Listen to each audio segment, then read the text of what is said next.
tagapagligtas na mahal na Panginoong Hesukristo. Doble paggalang sa ating beloved parents in the Lord. Ating inaalala ang mga pinagpalang aral at turo ng ating minamahal at iginagalang na Pastor Evangelista Wilde E. Almeda at mahal na Assistant Pastor Lina C. Almeda. Pagbate to the beloved Almeda family, beloved preachers, workers, mahal na mga kapatiran at mga baguhan. Hallelujah! Ako po'y nagpapasalamat sa ating pinakamamahal Panginoon Yesus sa ganito ang pagkakataong ito na muli nandito ako sa inyong harapan, mga minamahal, na ipatotoo or ipaliwanag sa inyo kung gaano kabuti ang ating pinakamamahal na Panginoon Yesus.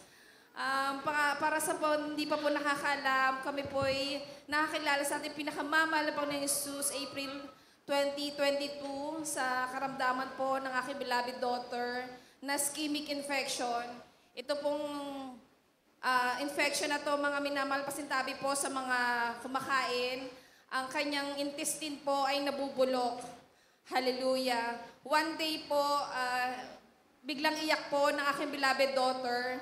Hindi po namin alam kung anong nangyayari. Basta po sobrang iyak niya. Sinugod po namin siya sa ospital sa Dako ng Dubai without knowing anything na may nararamdaman na po pala siyang kakaiba sa kanyang tummy.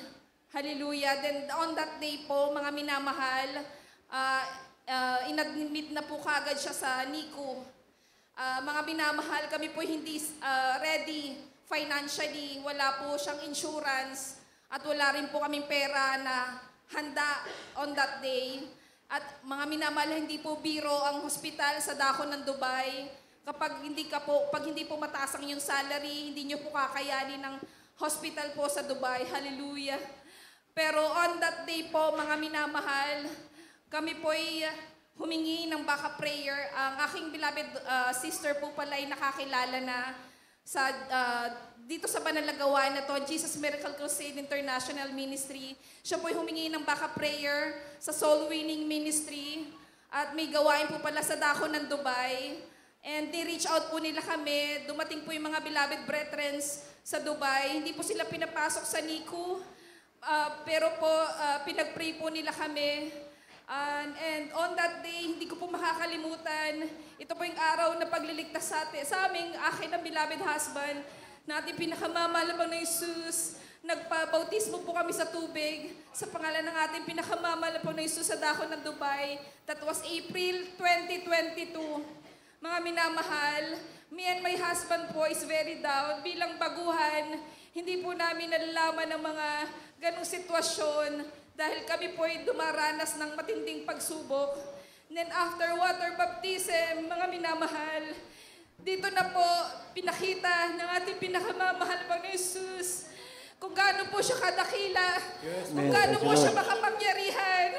Bilang baguhan, mga minamahal, kami po ay namangha sa kanyang pagmamahal, sa kanyang kapangyarihan. Ito po yung unang mirakulo natin, pinakamamahal Panginoon Jesus. Pagbalik po namin sa ospital, hinarang na po kami ng billing. Direktor na po ang humarap sa amin at sinabi, Mr. and Mrs. Bernardo, paano nyo babayaran yung bill nyo? Wala kayong pera, insurance, at wala kayong charity na inaasahan. How will be able to pay us? Ang laki ng bill nyo. That time po, mga minamahal, isa lang po ang tinawagan namin, ang Diyos sa makapangyarihan. Kami po'y lumuhod. Kami po'y umiyak. Kami po'y nanampalataya sa ating pinakamamahal na Panginoon Jesus. Wala na po kaming magawa that day. Glass panel lang po yung pagitan ng director po ng hospital. Pero on that small garden, kami po'y nanampalataya at nangusap sa ating pinakamamahal na Panginoon Jesus. Ito pong mirakulo ng ating pinakamamahal na Panginoon Jesus. Sinabi po sa amin ng director, Mr. and Mrs. Bernardo, don't worry about your bill. We will discuss it later. Hallelujah! Purihin yung pangalan namin pinakamamahal na Panginoon Jesus. Mga minamahal, napaka-imposible po sa Dako ng Dubai na kahit 1 dirham, wala po kayong ibibigay. Makalabas lang po kayo ng ospital. At sinabi po sa amin, sa susunod na ospital, paano kayong makakabayad? Pero inasa lang po namin sa ating pinakamamahal na Panginoon Jesus. Very smooth po yung transfer ng aking beloved daughter sa susunod na ospital. Ready na po yung surgeon to check po yung tummy ng aking beloved daughter. And sinabi po ng doctor sa amin is,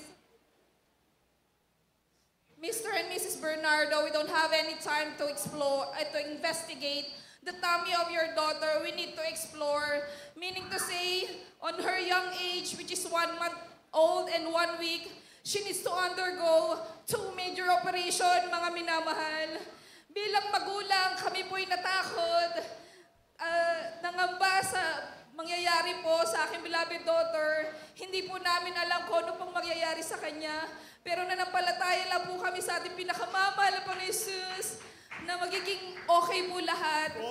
Mga minamahal, smooth and very smooth po yung operation ng aking beloved daughter. At sinabi po ng doktor sa amin, bago po pala siya operahan, magdasal na kayo sa Diyos na tinatawagan nyo.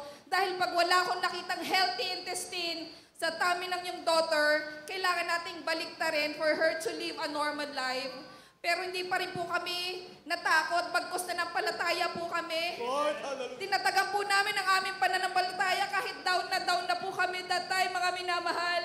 At wala na po kaming magawa. Sa Panginoon lang po kami kumapit. Sa Panginoon lang po, sa balang Panginoon lang po kami nanampalataya at that time.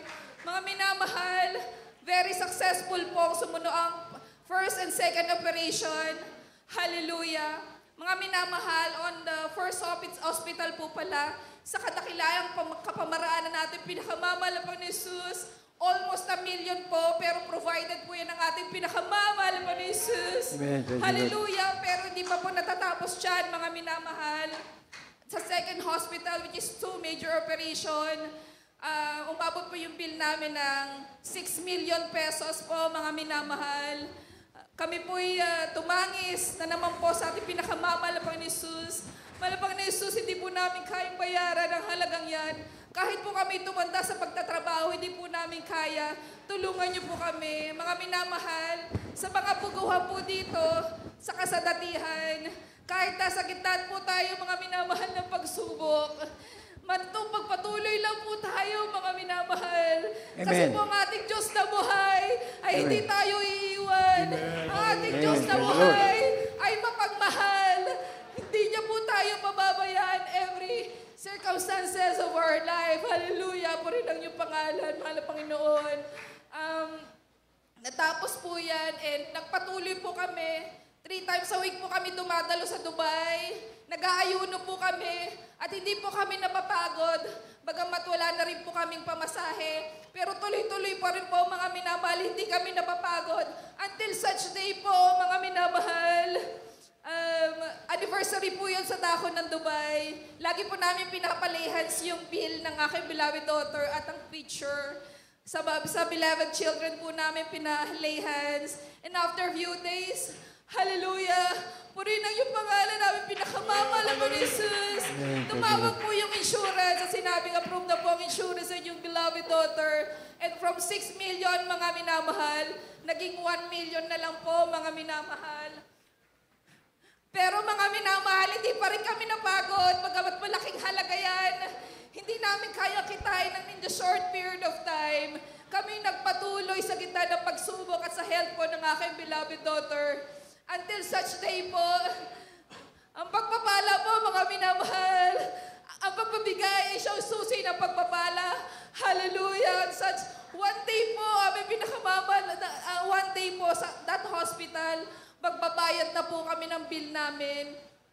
And hindi na po tinanggap ng teller.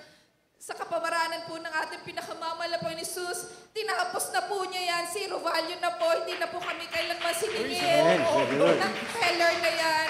At kami po ay nagpapasalamat dahil sa ganang tao po, hindi po namin maisip kung paano po nangyari lahat. Pero sa dakilang kapamaranan natin pinakamamahal na Panginoon Jesus, natapos po yan lahat.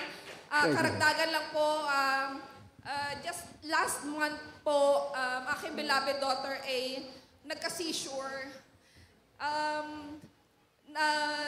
Alala ko po yung turo po na ating mahal na pastor sa gitna ng pagsubok, sa gitna ng ganyang instances, tumawag lang po sa ating pinakamamahal na Panginoon Jesus, magsisi. Bilang magulang, natakot po ako dahil nagsisishare po aking anak. Pero nagdasal po ako sa ating pinakamamahal na Panginoon Jesus, bigyan niyo po ako ng kalakasan. Tanggalin niyo po yung takot, nanaig po sa akin yung pagmamahal.